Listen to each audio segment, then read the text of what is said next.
भगवान बुद्धा अपने शिष्यों के साथ एक गांव से गुजर रहे थे। गांव के पास एक जंगल था जिसमें बहुत से शिकारी जानवरों का शिकार करने के लिए जाल बिछाते थे। बुद्ध और उनके शिष्य जंगल के किनारे विश्राम कर रहे थे। तभी एक शिकारी उनके पास आया। शिकारी बहुत चिंतित और उदास था। वो बुद्ध के पास जाकर बोला, भगवान, मैं बहुत परेशान हूँ। मैं जितना भी प्रयास करता हूँ मेरे जीवन में कुछ अच्छा नहीं हो रहा। मेरे शिकार का काम ठीक से नहीं चल रहा। मेरे परिवार में कलह है और मैं हर मोर्चे पर हार रहा हूँ। मैंने अब हार मान ली है। मुझे समझ नहीं आ रहा कि क्या करूं। बुद्ध ने उसकी बात ध्यान से सुनी और फिर शांत स्वर में बोले, तुम्हारी निराशा का कारण यह है कि तुमने जीवन की कठिनाइयों के सामने हार मान ली है।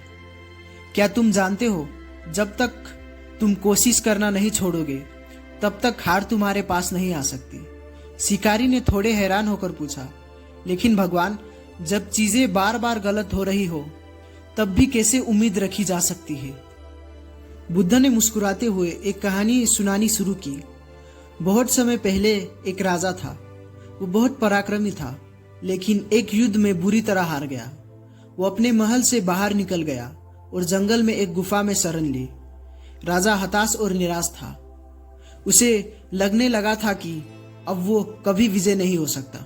एक दिन जब वो गुफा में आराम कर रहा था, उसकी नजर एक मकड़ी पर पड़ी। मकड़ी दीवार पर चढ़ने की कोशिश कर रही थी, लेकिन बार बार विफल कर नीचे गिर जाती थी। राजा ने देखा कि मकड़ी बार बार गिरने के बावजूद हर बार फिर से प्रयास करती थी। उसने गिनती की। मकड़ी ने लगातार 19 बार कोशिश की और हर बार विफल रही, लेकिन 20वीं बार वो सफलतापूर्वक दीवार पर चढ़ गई।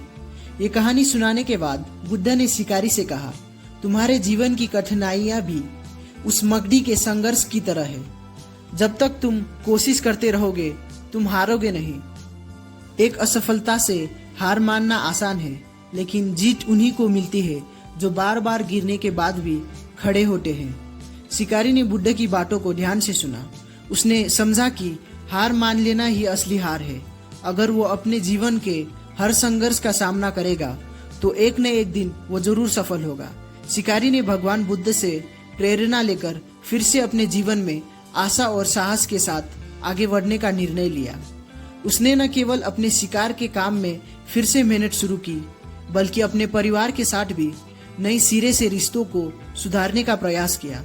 धीरे धीरे उसके जीवन में सुधार आने लगा और वो समझ गया कि जीवन की असली जीत कभी हार न मानने में है,